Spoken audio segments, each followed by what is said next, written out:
I don't think there's any issue with the ability to catch humans in Pal World and put them to work. So would I feel the same way if real-life racism or real-life slavery or real-life violence toward LGBTQIA people were portrayed in video games or media? Or is there just a line between what is tasteful and is not? I actually think that's part of the problem. People think about there being a line between distasteful and tasteful, and the discussion is more nuanced than that. Like, look at Lovecraft Country. Lovecraft Country was an amazing show and an amazing book. It could only exist because it told a very true-to-life story of what racism was like experienced by black people in the South, combined with Lovecraftian overtones. I would say that is a very amazing piece of media, even though it portrays racism toward black people. The racism was important to explore.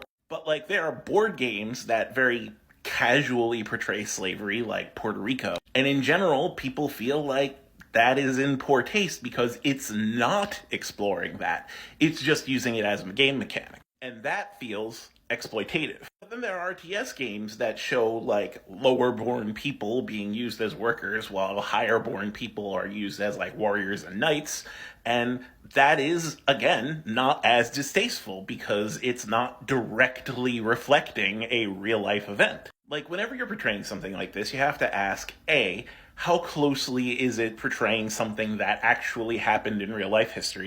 B, if it is closely representing something that happened in real-life history, is it doing it respectfully? And C, is it necessary to the story or themes that it is exploring? Lovecraft Country showed real violent racism toward black people and needed to tell its story, so people found that in good taste. Meanwhile, Pal World lets you catch people with a nameless ball and make them do repetitive tasks in your base, and that is nowhere near a realistic portrayal of what slavery is actually like, so it's pretty detached. But in a game like Puerto Rico, you are literally playing a colonizer who's using native people to work on your plantations.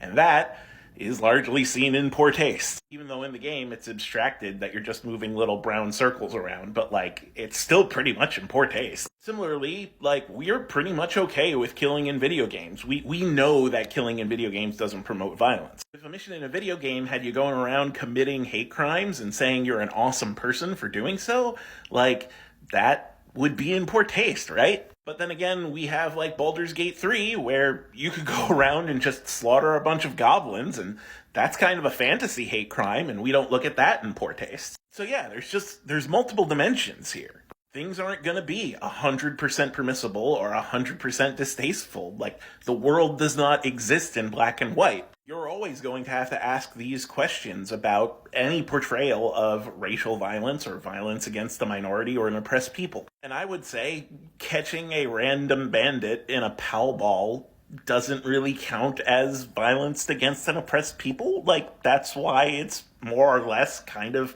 just a weird but otherwise permissible thing.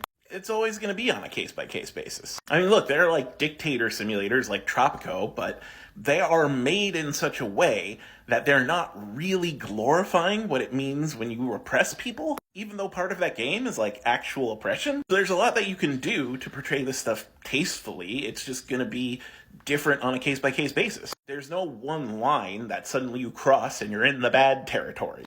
There's a great piece of advice when it comes to creating media.